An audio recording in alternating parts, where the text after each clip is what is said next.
What is meant by non-repudiation in information security? What is the objective of business impact analysis? Welcome to Certification Terminal, your ultimate destination for all certifications. We are thrilled to have you here. Today, we're diving into another video of ISC Square's cutting-edge cybersecurity certification practice exam series. At Certification Terminal, we're committed to being your ultimate certification Q&A hub. We're here to support you on every step of your certification journey. If you find value in our content, don't forget to show your support. Hit that like button, subscribe to our channel, and share this video with anyone who could benefit from it. Now, let's get started on your path to becoming a certified cybersecurity pro. Question number 1.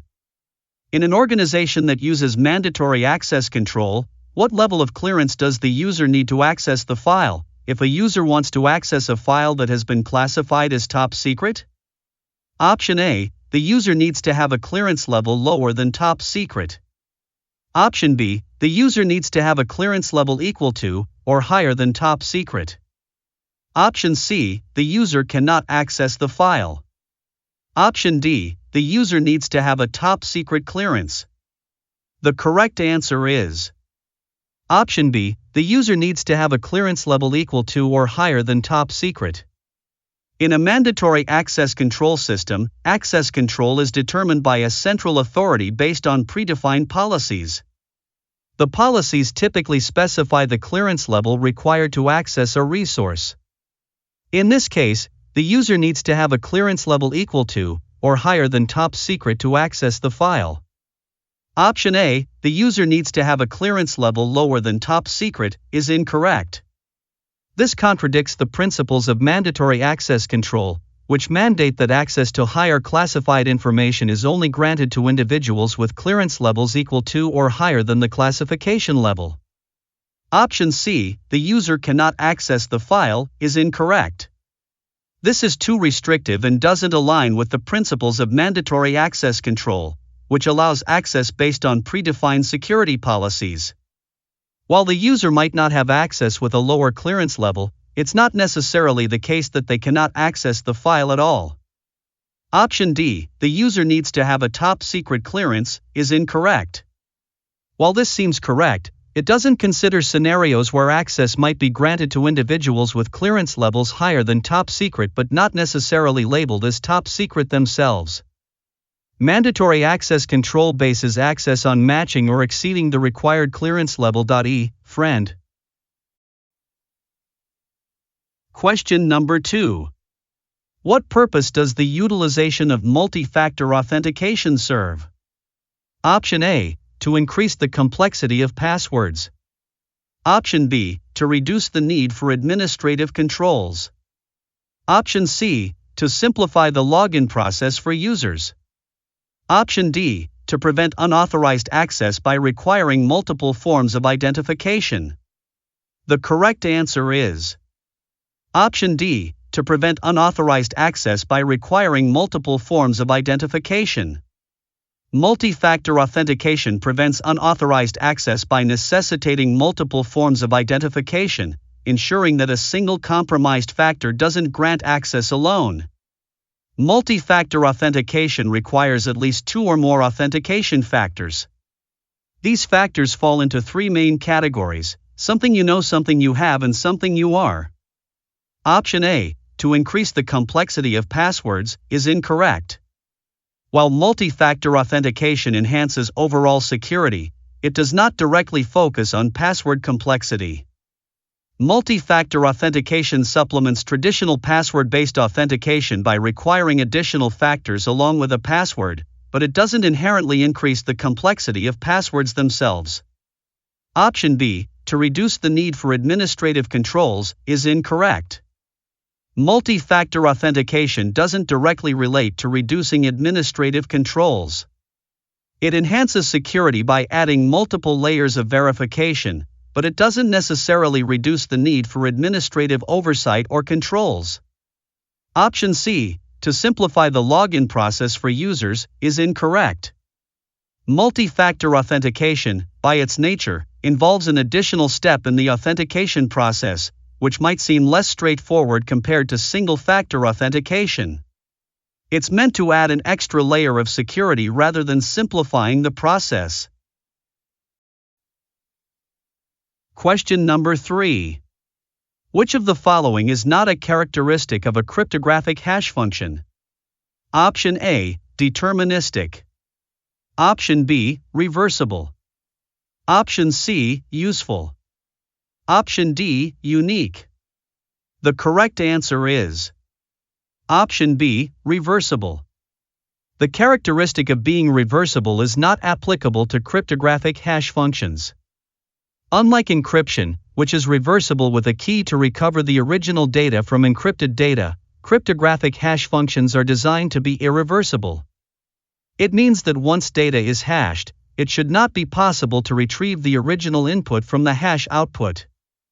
Option A, deterministic, is incorrect. Cryptographic hash functions are deterministic, meaning that for a given input, they will always produce the same output or hash value. This deterministic behavior ensures consistency in hash generation for identical inputs. Option C, useful, is incorrect. Cryptographic hash functions are indeed useful for various purposes, such as data integrity verification, password hashing, digital signatures, and more. They generate fixed-size hash values that represent input data. Option D, unique, is incorrect. A fundamental property of cryptographic hash functions is that they aim to produce a unique output for each unique input. Ideally, two different inputs should not produce the same hash output, but due to the fixed length of hash values, collisions can occur. Please hit the like button. Question number 4. What does the residual risk associated with the new software system, despite the thorough risk assessment and implementation of security controls, represent for the company? Option A, the total risk exposure faced by the company. Option B, the unidentified or unknown risks within the system. Option C, the risk level before any security controls are implemented. Option D, the remaining risk after security controls have been implemented. The correct answer is Option D, the remaining risk after security controls have been implemented. The residual risk, despite the implementation of security controls and a thorough risk assessment, for the new software system managing customer data in a company, signifies the remaining risk after security controls have been implemented. Option A, the total risk exposure faced by the company, is incorrect. Residual risk doesn't encompass the entirety of risk exposure faced by a company. It represents the risk that remains after security controls have been applied, not the complete risk exposure. Option B, the unidentified or unknown risks within the system, is incorrect. While residual risk does represent the remaining risk after controls are in place, it specifically refers to the known and assessed risks that persist despite these measures. It doesn't directly refer to unidentified or unknown risks within the system. Option C, the risk level before any security controls are implemented, is incorrect. This refers to the inherent risk or the risk level present before any security measures are applied. Residual risk specifically pertains to what remains after implementing controls, not the initial risk level. Question number 5. What methods can be employed through access control to mitigate insider threats? Option A, by implementing background checks, user access reviews, and least privilege. Option B, by implementing multi-factor authentication, single sign-on, and password policies. Option C, by monitoring user activity, using honeypots and honey tokens. Option D, by encrypting data, using firewalls and intrusion detection systems. The correct answer is Option A, by implementing background checks, user access reviews, and least privilege. The most effective measures against insider threats within access control involve practices like conducting thorough background checks on employees, regularly reviewing user access rights, and implementing the principle of least privilege, ensuring users have only the necessary access for their roles. These methods help minimize the risk posed by insiders with malicious intent or unintentional mistakes. Option C is incorrect. Monitoring user activity using honeypots and honey tokens are effective strategies for detecting and luring attackers. However, they are more aligned with detecting external threats or unauthorized access attempts rather than specifically mitigating insider threats through access control. Option B, by implementing multi-factor authentication, single sign-on, and password policies, is incorrect. While these are vital security measures, they primarily deal with authentication and user access control in general, offering protection against various threats, not specifically targeting insider threats. Activity using honeypots and honey tokens is incorrect. While monitoring user activity and employing honeypots or honey tokens are effective measures for detecting and luring attackers, they primarily focus on external threats rather than mitigating insider threats specifically. Option D, by encrypting data using firewalls and intrusion detection systems, is incorrect. Encryption, firewalls, and intrusion detection systems are crucial for overall security, but aren't directly linked to mitigating insider threats through access control. They're more aligned with protecting data from unauthorized access and external threats. Question number 6. What term best describes the situation when an organization experiences a security event that potentially jeopardizes the confidentiality, integrity, or availability of its information system? Option A, breach. Option B, exploit. Option C, incident. Option D, event. The correct answer is Option C, incident. It best encapsulates the situation where a security event occurs, potentially risking the security aspects of an organization's information system. Option A, breach, is incorrect. A breach typically indicates a confirmed unauthorized access or disclosure of data. It is more specific and severe than an incident and often involves a violation of security policies. Option B, exploit, is incorrect. An exploit is a method or technique used by attackers to take advantage of a vulnerability in a system, typically to gain unauthorized access or perform malicious actions. While an exploit can lead to an incident, it's not a term describing the broader scenario of a security event affecting the system's confidentiality, integrity, or availability. Option D, event, is incorrect. An event refers to any observable occurrence in a system or network. It doesn't necessarily imply a negative impact or threat to the system's security. It could encompass both normal and abnormal occurrences. Question number 7. What is the objective of business impact analysis? Option A, identify critical business processes and resources. Option B, develop a recovery strategy for critical business processes and resources. Option C, determine the impact of disruptions on business operations. Option D, all of the above. The correct answer is Option D, all of the above.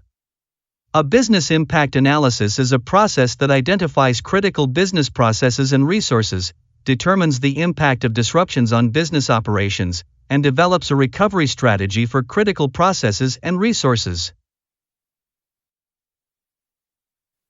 Please subscribe to our channel. Question number 8. Which following tools is the most crucial for making sure that the communication between a user's device and a company server stays encrypted? Option A, security information and event management systems. Option B, web application firewalls. Option C, virtual private networks. Option D, intrusion prevention systems. The correct answer is Option C, virtual private networks. Virtual private networks establish an encrypted tunnel between a user's device and a company server, ensuring that data transmitted between them remains encrypted and secure from unauthorized access or interception. Option A, Security Information and Event Management Systems, is incorrect. Security information and event management systems aggregate and analyze log data generated throughout an organization's technology infrastructure. They are used for monitoring, alerting, and providing insights into security events within an organization. While they are crucial for detecting security incidents, they do not directly handle encryption between a user's device and a company server. Option B, Web Application Firewalls, is incorrect. Web application firewalls are designed to protect web applications by filtering and monitoring HTTP traffic between a web application and the Internet. While they enhance security by examining and filtering potential threats, their primary focus isn't encryption between a user's device and a company server. Option D, Intrusion Prevention Systems, is incorrect. Intrusion Prevention Systems monitors network system activities for malicious activities or policy violations. They work by identifying potentially malicious traffic and taking action to prevent it. However, like web application firewalls, they are not primarily responsible for ensuring encryption between a user's device and a company server. Question number 9. What is meant by non-repudiation in information security? Option A, the protection of classified or sensitive information. Option B, the right of an individual to control the distribution of their personal information.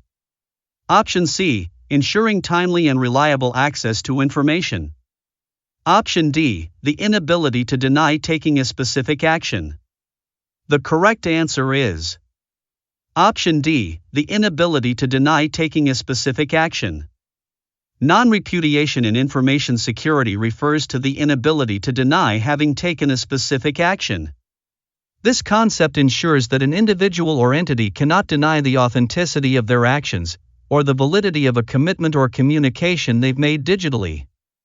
Option A, the protection of classified or sensitive information, is incorrect. This option touches on the broader aspect of information security, emphasizing the safeguarding of sensitive data from unauthorized access or disclosure. However, it doesn't directly address non-repudiation, which specifically focuses on ensuring accountability for actions taken in a digital context.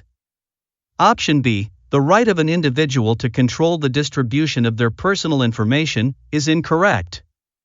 This refers to the concept of privacy or data control, where individuals have the authority to manage who can access their personal information. Non-repudiation doesn't specifically deal with controlling data distribution, but rather with the inability to deny actions performed. Option C, ensuring timely and reliable access to information, is incorrect.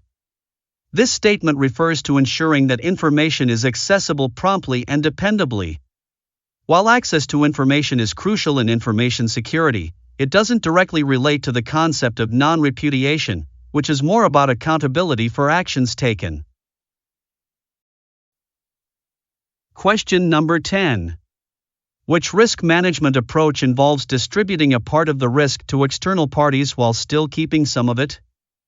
Option A, risk mitigation. Option B, risk acceptance. Option C, risk sharing. Option D, risk avoidance. The correct answer is Option C, risk sharing. Risk sharing is the appropriate choice because it involves transferring or sharing a portion of the risk with external parties, while still retaining some level of it within the organization. Option A, risk mitigation, is incorrect. It is about reducing the impact or likelihood of the risk occurring.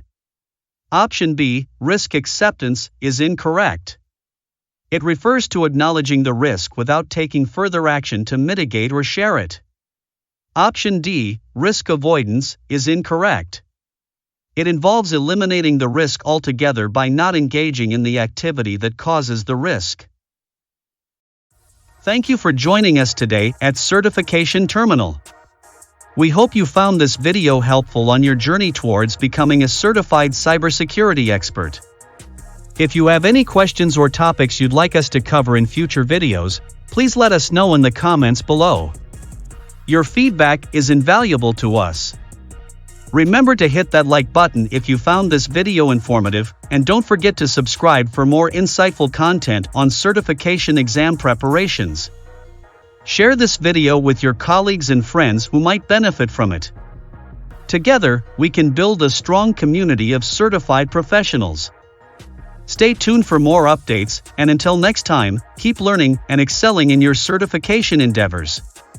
See you in the next video.